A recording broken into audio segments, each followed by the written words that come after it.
સીતારામ ખેડૂત મિત્રો, આજે આપણે ભાવનગર છીએ અને અહીંયા એક ખેડૂત મિત્ર અત્યારે આવ્યા અને વાત થઈ એટલે જાણવા મળ્યું કે એમણે એડામાં ઘણા બધા દેખાડજો દાના બાગ મૂલનો ઉપયોગ કરેલો છે.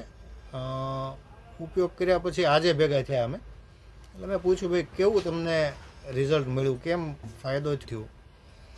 તો એમનું કહેવાનું એવું છે કે ભાઈ એ વસ્તુથી ઘણો ફાયદો થયો. પણ હવે આપણે ઘનાભાઈના મોઢેથી સાંભળીએ કે ભાઈ ઘનાભાઈ કેવી રીતે શું ફાયદો દેખાણો? કે આ એક જ વસ્તુ એમની પાય છે. બરોબર. છોડવાના થળિયે પગથી. બરોબર. અને ઝાડવા અત્યારે એમની નો દેખાય એવડા છે ફાલ સાથે. બરોબર. કોઈ જાતનો વાંધો આવ્યો નથી. બરોબર. પછી વરસાદમાં તમે કહેતા હતા બીજી કે બીજાને પ્રોબ્લેમ છે? પ્રોબ્લેમ થયો નથી યાર. બરોબર. સારું પડ્યું. સારું પડ્યું. હા. બરોબર. અને કુવાનું પાણી એક જ પાયું નથી. સત્તાની અંદર એમની નો દેખાય એવડા છે. ઝાડવા છે. ઝાડવા જોવો હોય તો રૂબરૂ આવી અને જોઈ જાઓ. બરોબર છે. કયું ગામ તમારું બનાભાઈ? મારું ગામ નારી છે. બરોબર ને?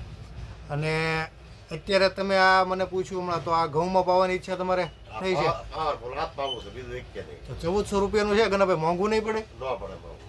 નહીં પડે? એની અમે આપણે 2800 ના રળીશું પાછા. એવું? બરોબર છે. એટલે તમને એડાનો અનુભવ અત્યારે ઘઉંમાં પાછો કામમાં લાગે છે? બરોબર છે. અને આની સાથે બીજું કઈ નાખ્યું નહોતું ને? આ એકલું જ ને? કોઈ વસ્તુ નહીં. કોઈ વસ્તુ નહીં, એકલું જ નાખેલું છે. એકલું જ પાયેલું અને જોરદાર છે. બરોબર. તો બીજા ખેડૂતોને ટૂંકમાં બીજે ક્યાંય ભરાઈ જવાની જરૂર નહીં. નહીં. આ વસ્તુ વાપરીને ફાયદો થાય ને? હા, એકવાર અખતરો કરો અથવા આવીને જોઈ જાવ તો બરોબર છે. પછી અખતરો કરો. હા, પછી અખતરો કરો. ખાતર રીતે કાંઈ રીતે એક જ પાયું આપણે. એક જ પાયું છે. એક જ દાન. હા, બાગવાલાનું દાના બાગ મૂલ એડામાં પાયેલું છે. જો કે કંપનીએ જેમાં દાણો બેસતો હોય દરેક ક્રોપમાં પાકમાં પાઈ શકાય એવી ભલામણ છે. તો ખેડૂત મિત્રોને આનાથી ફાયદો થશે અને અનુભવ નવો મળશે.